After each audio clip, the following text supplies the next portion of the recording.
Hello students, आज हम लोग शुरू करेंगे इलेक्ट्रोकेमिस्ट्री पार्ट 1 का बेसिक पार्ट। इलेक्ट्रोकेमिस्ट्री बहुत आसान तरीके से समझेंगे, इसके साथ कुछ और एक्स्ट्रा पॉइंट्स भी समझेंगे जो आप स्टूडेंट्स को नीट और जेईई में बहुत काम में आने वाला है। तो चलिए शुरू करते हैं इलेक्ट्रोकेमिस्ट्री। इलेक्ट्रोकेमिस्ट्री इसमें इसका मतलब क्या है? इसमें दो वर्ड्स हैं। पहला वर्ड है इसमें इलेक्ट्रो, इसका मतलब है इलेक्ट्रिक करंट। इतना तक समझ में आ रहा है? सही। केमिस्ट्री इसका मतलब है केमिकल रिएक्शंस। Chemical reactions. तो अगर दोनों को जोड़ दें तो क्या होगा? तो रिजल्ट ये निकलेगा chemical reactions produces electric current. So the chemical reactions produces electric current. इसका ये मतलब ये हुआ कि chemical energy is converted to electrical energy and also the vice versa. So electrochemistry में basically हम ये लिखेंगे chemical energy is converted to electric energy. How and the why, दोनों चीजें। तो बेसिक क्या है? Electric current produced by the chemical reaction. That means chemical energy is converted to electrical energy and the vice versa. अब शुरुआत में जब cell completely discovery नहीं हुआ था तो उसमें हम लोग ये बात करेंगे कि साइंटिस्ट ने क्या किया, एक वेसल्स में, और उस वेसल्स में एक्वस सॉल्यूशन उन्होंने डाला। Aqueous solution of what? Copper sulphate, CuSO4, copper sulphate का एक्वस सॉल्यूशन उन्होंने डाला और इसके अंदर में उन्होंने एक जिंक रॉड डाला। जिंक रॉड उन्होंने डाला। कुछ ही समय बाद उनका ऑब्जर्वेशन क्या था? Let us right the observation. Observation ये था कि zinc is losing weight. Zinc का वेट लूज हो रहा है। सेकेंड ऑब्जर्वेशन क्या था? ऑब्जर्वेशन ये था कि जो कॉपर सल्फेट सॉल्यूशन है ये बेसिकली ब्लू कलर का है। ब्लू कलर का है तो ये colour is fading. Colour is fading. ये ब्लू कलर का सॉल्यूशन जो है उसका कलर फेड हो रहा है। और तीसरा उन्होंने क्या ऑब्जर्व किया कि इसके नीचे प्रेसिपिटेट, इस वेसल्स के नीचे प्रेसिपिटेट हो रहे रेड पिगमेंट, प्रेसिपिटेट हो रहे। Red pigment is precipitate. तो ये हुआ कि zinc is losing the weight, copper sulphate की कलर फेड हो रहा है और रेड पिगमेंट का प्रेसिपिटेट हो रहा है। ये एक्चुअली क्यों हो रहा है? चलिए इसी को समझते हैं और यहां से शुरू करते हैं। तो ये जो बेसिक जो वेसल या बेसिक जो रिएक्शन कंटेनर था इसको उन्होंने बोला जिंक कॉपर सिंक। इसी को उन्होंने जिंक कॉपर सिंक। अभी इसे आगे भी समझेंगे, जैसे कि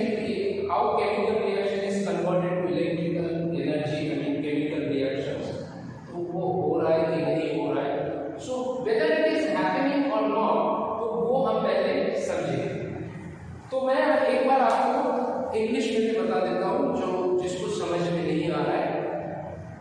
तो in the basic of the electrochemistry what is happening here, the chemical energy is converting to electrical energy. Hopefully you can understand. Chemical energy is converting to electrical energy, and the vice versa is also happening. At the beginning, the researcher took a vessel where they have poured aqueous solution of the copper sulfate and put a zinc rod over it. Now what they observe that weight of zinc is reduced. Secondly, blue color of copper sulfate is fading away. And thirdly, precipitation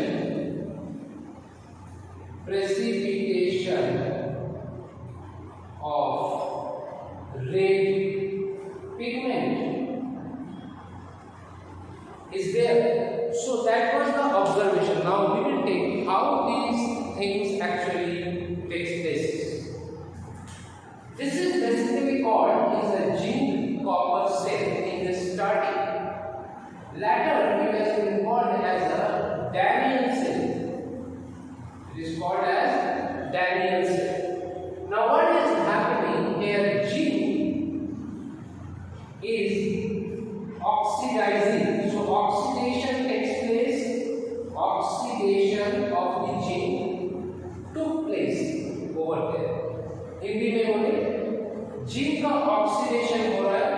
So zinc is becoming Zn2 plus 2 electron is coming out. Correct? Now this zinc 2 plus positive ion, or zinc ion, is coming into the aqueous solution. Correct? Is coming into the aqueous solution. So electron is also there in the starting point. What is happening? You can understand. In copper sulfate, what is happening? What is inside the copper sulfate? CuSO4 के अंदर क्या है basically? Cu2 plus and SO4 2 minus. There is that. ठीक है? तो अब ये copper जो है ये रिड्यूस हो रहा है. Now copper sulfate is taking the 2 electron and is converting to the copper. And what is separating? Separating is SO4 2 minus. That is being separated. जो आप understand? तो आप समझ रहे हैं? अब ये जो कॉपर है, ये कॉपर मेटल जो है, ये रेड इन कलर है, ये ही प्रेसिपिटेट हो रहे हैं. तो मैं शॉर्टकट लिख रहा हूँ TRT, that is precipitate. So ये जो कॉपर है, ये रेड कलर नीचे प्रेसिपिटेट हो रहे हैं, और ये जिंक जो है ये ऑक्सीडाइज हो रहा है, और at the same time copper is being reduced. Copper क्या हो रहा है? रिड्यूस्ड. यहाँ पे क्या हो रहा है? रिडक्शन. एज वी नो, जब इलेक्ट्रॉन निकल जाते हैं तो ऑक्सीडेशन होता है, इलेक्ट्रॉन जब गेन करते हैं तो वो रिडक्शन होता है. नाउ अंडरस्टैंड स्टूडेंट्स, इससे ये पता नहीं चल रहा है कौन सी एनर्जी कहाँ पर ही कन्वर्ट हो रहा है, because energy is not flowing. So they can not understand which energy और इज फ्लोइंग टू वेयर. ये बेसिक एक्सपेरिमेंट था. इसके बाद ये धीरे धीरे इसका और भी डेवलपमेंट किया गया at the latest model in it. So let us go to the next part. अब साइंटिस्ट ने क्या किया, इसी को थोड़ा सा मॉडिफिकेशन करना है. मैं यहाँ फिर से लिख देता हूँ, it is the basic knowledge. तो ये उन्होंने थोड़ा सा मॉडिफिकेशन करवाया. अब इन्होंने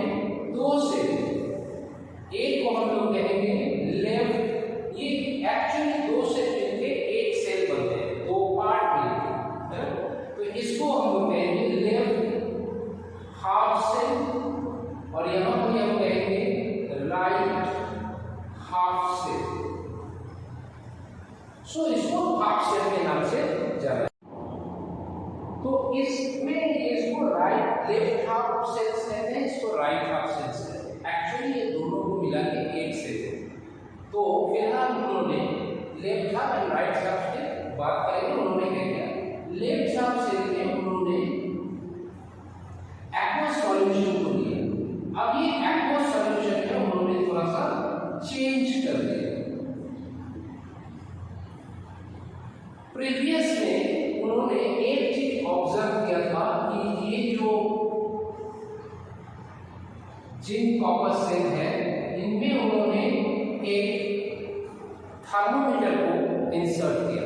अब थर्मोमीटर इंसर्ट करने के बाद यहाँ पर उन्होंने देखा टेम्परेचर इज राइजिंग, ये भी एक ऑब्जर्वेशन उनका साथ में।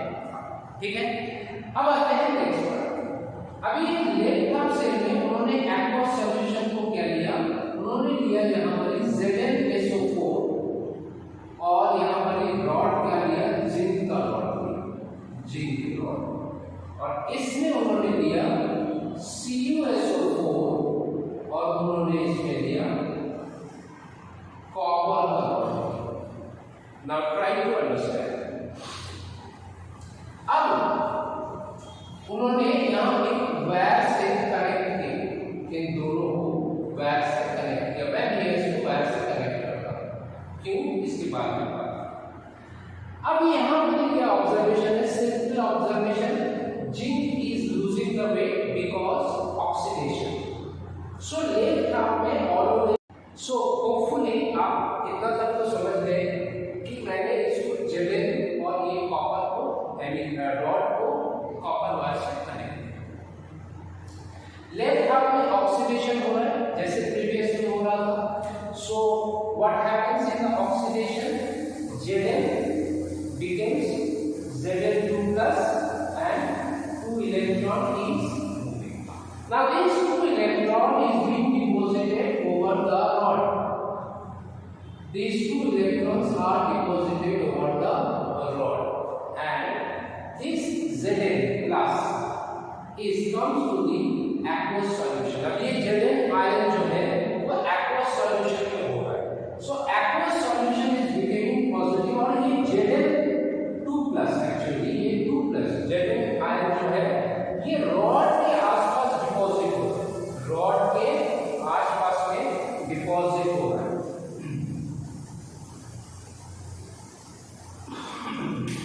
अब बहुत सिंपल तरीके से समझे जाते हैं, जब यहाँ पर ये इलेक्ट्रॉन ज्यादा हो गया, अब यहाँ पर ये कोई इलेक्ट्रॉन है नहीं, अभी तक इलेक्ट्रॉन कुछ है नहीं, तो हम क्या जानते हैं कि पोटेंशियल डिफरेंस हो रहा है दोनों के बीच।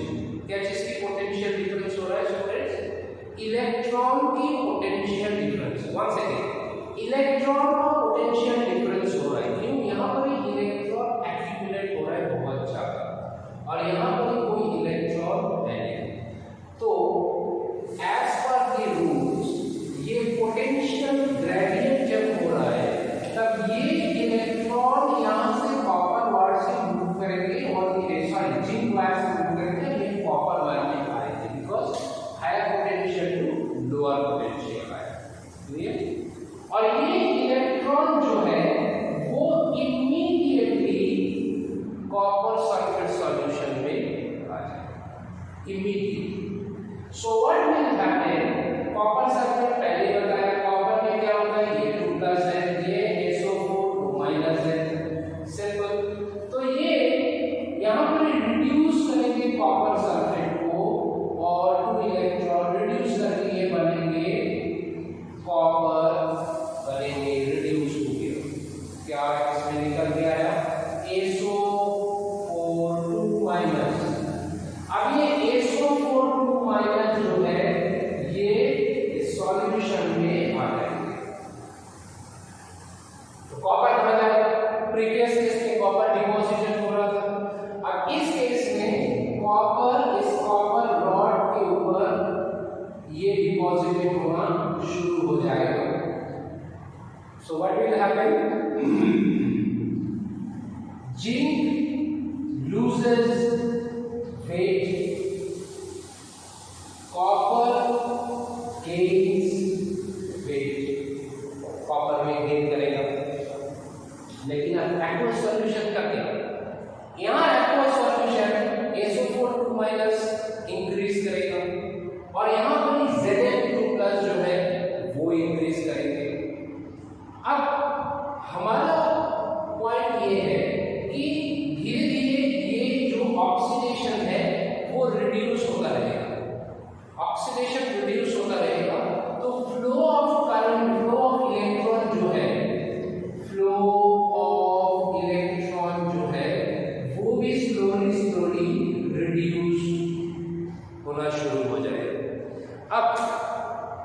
main purpose of these two half cell is making to make the flow continuous. One, spontaneous reaction, or secondly, continuous reaction, continuous flow of electron. तो इसलिए क्या करेंगे, इसका सॉल्यूशन क्या है? तो सॉल्यूशन ये निकाला गया है कि यहाँ पर ही इसी जगह पे एक inverted U shaped tube, inverted U shaped tube यहाँ पे ऐड है। इस इन्वर्टेड यू शेप्ड ट्यूब के अंदर मैं यहाँ लिखता हूँ, अगर का जेल के अंदर inert salt add किया गया, the inert salt had been added to these other gel and both are being kept in an inverted glass tube, U-shaped inverted glass tube over here. So I write over here there are so many inert salt. अभी inert salt क्या है वो बताएंगे आपको, तो पहले इसको हम मिटा लेते हैं। What is this inert salt? Now this inert salt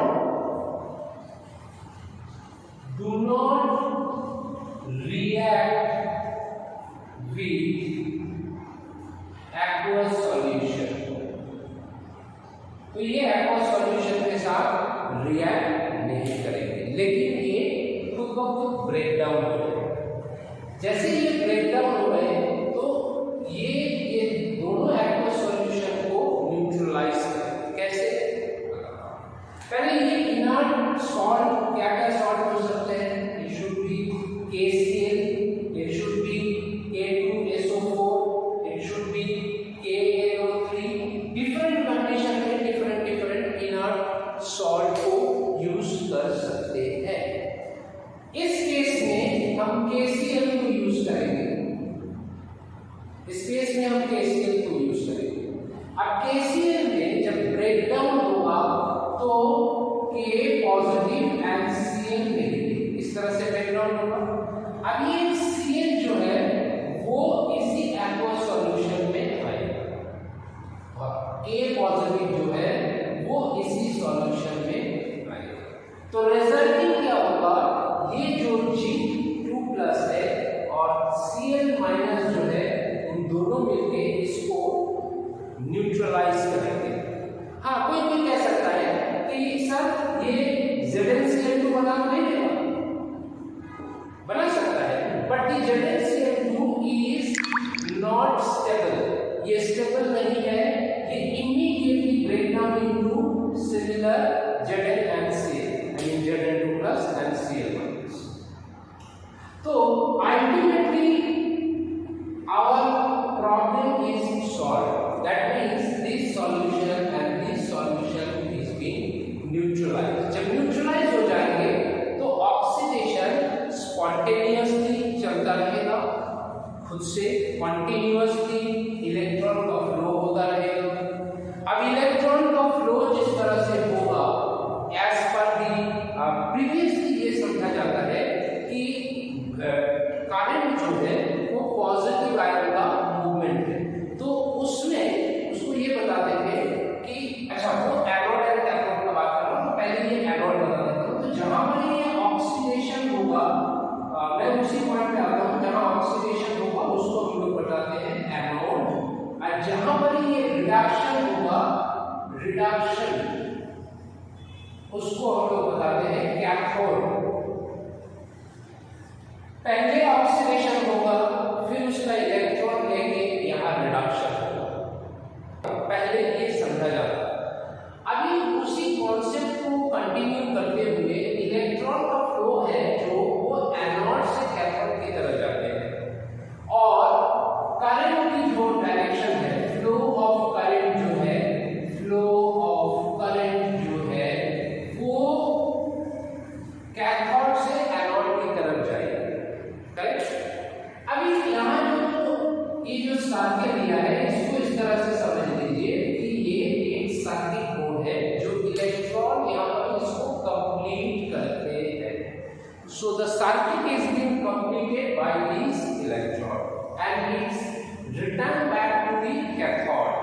so the cathode is reduced and then the next reaction will take place. So the current is flowing. अगर आप current की बात करें तो it is flowing from cathode to anode. Clear? अब तक clear है? नहीं है तो कमेंट में बताइए, हम आपको ये रेक्टिफिकेशन या आपकी जो भी डाउट है वो क्लियर करेंगे।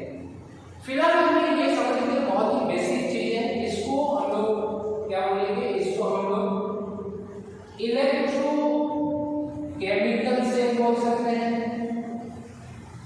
या इसको गैल्वेनिक सेल बोल सकते हैं या तो इसको हम लोग वोल्टेज सेल बोल सकते हैं, इसको वोल्टेज सेल बोल सकते हैं। ठीक, अभी इसका हम नोट कर सकते हैं कि इसका वोल्ट जो होता है वो 1.10 वोल्ट होता है इसका। ठीक है, तो this is a galvanic cell example और इलेक्ट्रोकेमिकल सेल और वोल्टेज सेल बोल सकते हैं। जिसमें अभी हमारा स्टडीज की नेक्स्ट सब्जेक्ट है या टॉपिक है, ये जो लेफ्ट हाफ या राइट हाफ की बात बताते हैं। तो ये लेफ्ट हाफ जो है ये ऑलवेज ऑक्सीडेशन और राइट हाफ जो है ये ऑलवेज रिडक्शन। क्लियर? सो इलेक्ट्रोमोटिव फोर्स जो है, what is this electromotive force? The force that actually causes the electron to flow, the force by which the electron flows from anode to the cathode, that is called the electromotive force. And what is the reason of the electromotive force? It is obviously the gradient. Electron gradient is the main causes of this electromotive force or the core of the electromotive forces. जहाँ पर ज्यादा electron होगा वहां से जहाँ कम है वो automatically जाएगा। और this reaction is spontaneous, spontaneous खुद से होता है। ठीक है, nobody is given the force from the outside, right? So this is called as electromotive forces. Now let us come to this our next part. मैंने बात बोला कि ये स्पॉन्टेनियस है, दिस इज स्पॉन्टेनियस। अभी ये जो अभी हम लोग ये बात करेंगे, ये जो inverted U shape glass lamp था, इसको क्या कहा जाएगा? इसको कहेंगे सॉल्ट ब्रिज। इसको क्या कहेंगे? Salt bridge. This is called as salt bridge. तो इसमें क्या है? सॉल्ट है, इसमें इनर्ट सॉल्ट है। What is the salt? Inert salt है इसमें विद द आकार। अभी हम लोग इसके आगे बात करेंगे। फिलहाल हमने देखा spontaneous reaction. Now let us understand delta G. What is this delta G? Delta G is actually